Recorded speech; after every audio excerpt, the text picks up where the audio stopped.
What's going on, ladies and gentlemen? Just wanted to take a second and share something with you, something that I'm very proud about. It's something that I would have never imagined could have happened, but 2 years this week, I've been clean. Hadn't had a drop of alcohol in 2 years. And it wasn't that I was an addict or anything like that. I didn't even really drink a whole lot, but it was something I decided to give up. It was something that God was leading me to give up, and it was something that I put in His hands, and here we are. I think it's a pretty an amazing feat. It's something that I wish more men would get behind. You know, I think a lot of these young men out there are being misled. They're believing a lot of the lies that I believe coming up, and you know, they're basing their worth as a man around sex and money and violence and all this other stuff. And it's heartbreaking whenever you get to where I'm at in life as a man, and you realize how wrong you did, how much pain you inflicted on other people, and how much pain you caused through your own choices.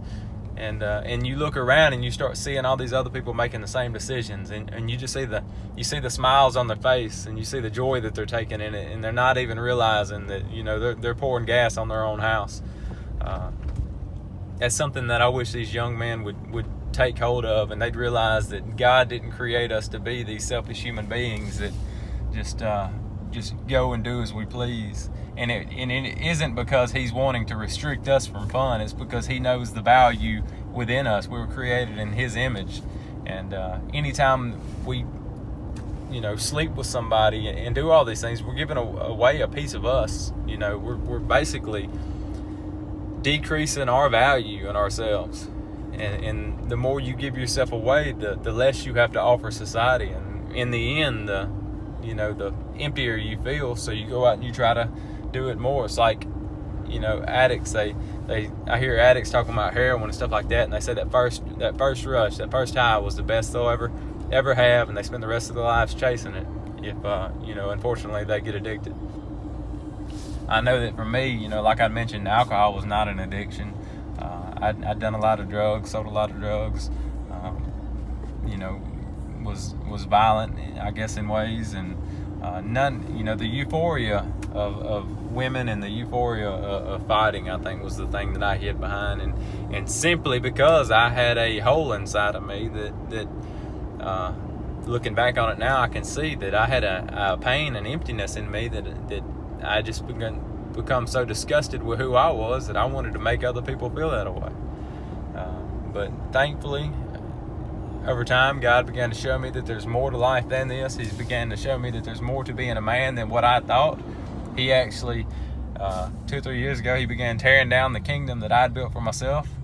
You know, through my obedience, I gave it to Him. I said, Lord, You be God now. I'm tired of having control. I just want to, you know, spend the last half of my life being the man that You called me to be. And He's done some amazing things in that. You know, another one of my deals, you know, I'd mentioned women was that was, if I had an addiction, it was women, because that was my deal. You know, it was easy, it was fun, it was temporary satisfying. But talking about giving up alcohol, being 2 years on that, another promise that I made God, it was that I was going to date in a way that was glorifying to Him. I was going to do something that I've never done before.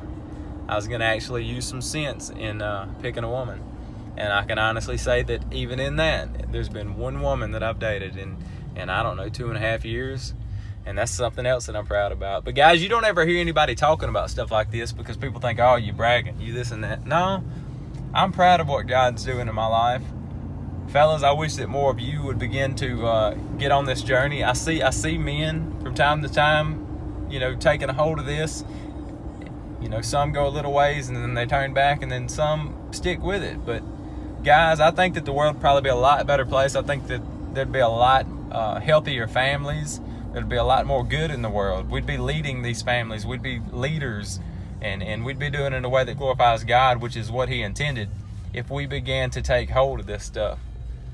So if anything sticks with you today, fellas, I pray this does. There's more to being a man than how many women you got in the truck with you, but how good you can fight or how much money you're making. Because in the end, all that stuff's temporary, looks fade, money goes away. You know, there's seasons to life. Eventually, you're going to get to a point where you don't have what you're taking so much pride in today. And if that's what you built your value around, you're going to be empty, you're going to be alone, and you're going to be void. Y'all center your life around God. Let Him be the author to your life.